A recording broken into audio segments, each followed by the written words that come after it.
uma parte de equilíbrio, né, sistemas heterogêneos. Então, como eu comecei falando para vocês, até agora a gente trabalhou muito com sistemas homogêneos, né? Equilíbrios de sistemas homogêneos. E agora nós vamos trabalhar, então, com os equilíbrios de sistemas heterogêneos. Então, os equilíbrios homogêneos, né? Aqueles equilíbrios onde reagentes e produtos estão em um mesmo estado de agregação, tá? Ou seja, no estado gasoso, né? Ou seja, na forma iônica, tá? Ou seja, na forma aquosa, né? Então, esse é um sistema que você tem uma única fase. Então, por exemplo, a reação aqui entre nitrogênio e hidrogênio, né? Aquela síntese de amônia, síntese de Haber de amônia, né? Então, tudo no estado gasoso, um sistema homogêneo. O hidrogênio mais o iodo, né, formando o ácido iodídrico, né? Também é um sistema homogêneo. As soluções, então, eu tenho lá, por exemplo, uma reação entre álcool, né, e cetona, né? Tá? Um ácido e um álcool, por exemplo, um ácido e um álcool, ácido acético e álcool formando um éster, tá? Em água. Então, mas tudo aqui no estado aquoso, né? Tudo no estado aquoso. E tem aquelas soluções, então, iônicas, né? Por exemplo, ferro 2, mais, né? Um sistema redox, né? Mais cobre 2, formando cobre 3 mais, né? Então, o cobre sendo oxidado de ferro 2 para 3, desculpa, o ferro, né? Sendo oxidado de ferro 2 para ferro 3, e o cobre sendo reduzido de ferro 2 para cobre 1. Então, o ferro sendo oxidado de ferro 2 para ferro 3, e o cobre sendo reduzido, que é o cobre 2 para cobre 1. Uma outra reação, né? Por exemplo, coloca um ácido em água, então você tem um sistema que você não enxerga fase, né? Qualquer uma dessas situações aqui, você não tem fase, não tem duas fases, tem uma fase única, tá? Então, no caso do HCl, né, o HBr, qualquer outro tipo de o H2SO4, coloca em água, né?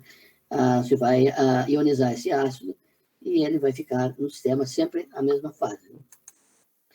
Entretanto, tem algumas reações químicas que formam-se fases diferentes. Então, por exemplo, se eu tiver uma reação clássica, é essa reação aqui do HCl mais o HNO3. Tá?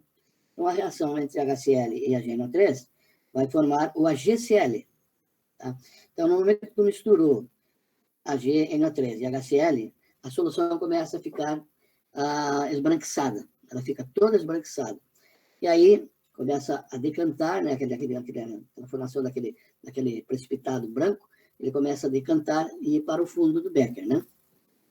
Então, ele vai para o fundo do Becker na forma sólida, ou seja, nós pegamos HCl, né, na forma aquosa ou na forma iônica, a GNO3 também na forma aquosa, né, ou na forma iônica, e ele, então, formou um sólido. Existe alguma coisa melhor que viajar? Claro que sim! Viajar com até 50% de desconto. Com a 123milhas.com, você já programa sua viagem economizando. E ainda pode parcelar em até 12 vezes no cartão ou 5 vezes no boleto. Escolha suas passagens. Heterogêneo, com duas fases, sistema bifásico, tá? Uma outra reação, por exemplo, do carbono mais o oxigênio, o carbono sólido mais o oxigênio, formando CO2 gasoso. Também nós temos o carbono sólido, o oxigênio gasoso, formando o CO2 gasoso, tá? Uma reação redox também, uma reação redox. Então, a reação de oxidação do zinco, né? Então, o zinco, ele passa de zinco 0 para zinco mais 2. Há uma oxidação, tá? E o cobre, em contrapartida, né? Ele passa de cobre 2 mais, veja que o zinco aqui, ele está sólido, tá? E aqui ele passa para a solução na forma iônica, tá? Essa é a famosa pilha de Daniel, né? Onde há a oxidação do zinco, o zinco passa o eletrodo, né? Positivo, né? É o anodo, para solução contendo íon zinco. Tá? Então, o zinco vai sumindo. Aqui eu tenho zinco metálico, sólido, e aqui eu tenho zinco iônico. Na solução, na outra cuba, né, ocorre ao contrário. O cobre iônico, que está em meio aquoso, né, é reduzido, então, para cobre zero, para cobre sólido. Então, essa transferência dele, como o elétron é igual a gato, ele não nada, né? Gato não nada. Então, o que acontece? O elétron passa através da fiação metálica. Então, o elétron que é perdido aqui é ganho aqui através da fiação metálica. Mas aqui, na mesma situação, né, é uma reação entre um sistema sólido e aquoso. Então, é um sistema heterogêneo, tem as duas fases, né? Sistema sólido e sistema aquoso. O sulfato, em águas, por exemplo, uma reação bem característica, né? Uma reação de precipitação. Então, aqui eu tenho o bário, né? E eu tenho o sulfato. Eu estou determinando o sulfato em águas, tá? Por exemplo. Então, eu uso uma solução, então esse sulfato aqui está na forma solúvel em água, tá? E aqui eu pego uma solução contendo por exemplo, nitrato, né, algum sal de bário, tá? E eu adiciono sobre essa solução. Os dois estão na forma iônica, tá? Quando eu misturo, começa também a formar um precipitado que vai ao fundo do frasco, que é o sulfato de bário, né, na forma sólida. Então, é um sistema também heterogêneo. Eu tenho um equilíbrio da forma dos íons na forma aquosa e o precipitado no fundo do copo, tá? No fundo do frasco. Um tipo de equilíbrio heterogêneo. Tá? Então, no sistema homogêneo, eu tenho todas as espécies num estado, né? Não formam fase. Por exemplo, eu pego uma reação, faço uma dissolução do sulfato de cobre. O sulfato de cobre pentaidratado, o CuSO4 pentaidratado, ele é um sal azul, tá? Um sal azul. No momento que eu peguei o sulfato de cobre e dissolvi em água, que é a solução é incolor, a água vai adquirir a coloração do cobre. Ela vai ficar azulada. Só que não caracteriza um sistema heterogêneo. Tá? Ela continua sendo um sistema homogêneo. Apresenta apenas uma fase. Né? Então, o que caracteriza sistemas heterogêneos, então, é a formação de duas fases. Uma fase sólida e outra gasosa, ou forma iônica ou líquida. Tá? Isso é o que caracteriza sistemas homogêneos, quando apresenta uma única fase, e quando eu tenho um sistema heterogêneo. Tá? Um exemplo bem simples, né, mas bem característico, é o sal de cozinha. Se eu pegar o sal de cozinha e dissociar ele, ou dissolver ele em água, né? Então, eu tenho um sistema homogêneo. Tá? Você não consegue enxergar mais nenhuma fase. Ele jogou sal, pegou uma colher de sal, jogou dentro de um copo de água, você não enxerga fase nenhuma. Tá? Continua sendo aquela fase homogênea. Agora, se eu pegar areia e jogar em água, a areia não solubiliza em água. Tá? Então, você vai verificar um sistema. A areia vai para o fundo do frasco e a água fica na parte superior. Então, é um sistema heterogêneo. Mesma coisa, a gasolina e água, né? A gasolina fica na parte superior, né? Por causa da densidade dela, e a água fica na parte inferior, né? É um sistema heterogêneo. Agora, se eu pegar gasolina, álcool, por exemplo, álcool dissolver em água, tá? Você continua tendo um sistema homogêneo. Você não consegue definir fases, né? Não consegue definir em uma parte com duas situações aí, tá? Com duas regiões, né? Duas fases. Então, o que é coeficiente de solubilidade? Coeficiente de solubilidade é a quantidade máxima de um soluto que se dissolve em 100 gramas de água, numa dada temperatura, né? Nas condições normais de temperatura e pressão, obviamente. Então, o coeficiente de solubilidade, na realidade, é a quantidade máxima de um soluto que se dissolve em 100 gramas do solvente. Tá? Então, nós temos, assim, como é que eu consigo determinar o coeficiente de solubilidade? Tá? Através de valores tabelados, né? Então, eu pego os valores tabelados numa tabela de coeficiente de solubilidade, eu determino a solubilidade de um determinado tipo de sal. Então, no nosso caso, o sal de cozinha, tá? O sal de cozinha é um sal bastante solúvel, tá? Só que ele tem uma quantidade máxima que ele dissolve, numa determinada temperatura. Acima disso, ele não vai dissolver, a não ser que eu varie as condições de temperatura. Tá? Então, por exemplo, a quantidade máxima que você consegue dissolver de sal de cozinha na temperatura de 20 graus é 36 gramas em 100 gramas de água. Tá? Então, mas variando a temperatura, eu posso variar essa condição. Né? Então, aqui, por exemplo, eu tenho uma tabela de solubilidade do cloreto de amônia. Tá? Então, a 20 graus, o cloreto de amônia dissolve 37,2 gramas de cloreto de amônia em 100 gramas de água, em 45,8 gramas de amônia em 100 gramas de água, em 60, né, 55,2 gramas, e assim por diante, 80, 65,6 gramas por 100 gramas de água. Tá?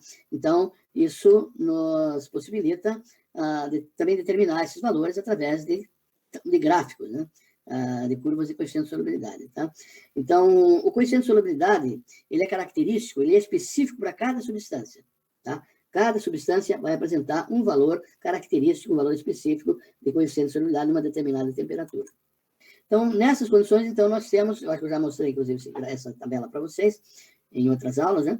A solubilidade dos sais em água.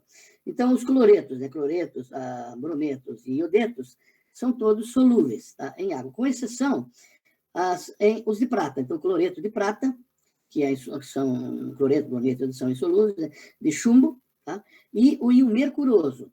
Tá? O mercúrio aqui tem dois estados de oxidação. Esse aqui é o estado mais 1, que é Hg2, 2+, tá? Então, é o mercuroso, tá?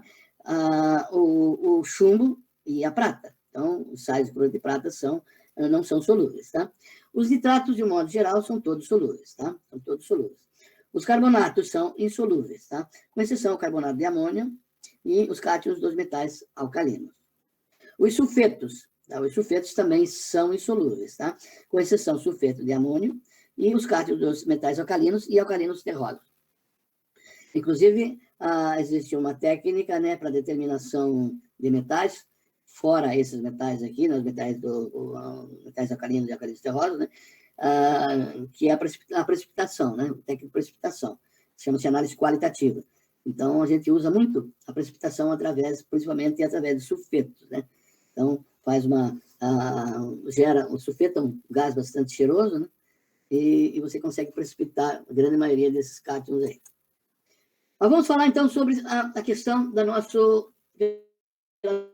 Tá? Então, o NaCl, se eu pegar um copo contendo 100 gramas de água, tá? Contendo 100 gramas de água, e pegar uma massa de 25 gramas de NaCl e jogar aqui dentro. Então, todo o sal vai dissolver, tá? Ou vai dissociar. Vai ser dissociado. Lembra que nós falamos lá, quando está de sais, que a dissolução se dá através, né, da retirada do íon do cristal pela água, pela polaridade, né, do H+, e do Cl-, né, que vai retirando os íons, vai solvatando esses íons. Tá? Então, nesse caso aqui, se eu pegar 25 gramas de NaCl e jogar num copo contendo 100 gramas de água, fixando a quantidade, a massa de água e a temperatura. A temperatura também a 20 graus Celsius. Tá?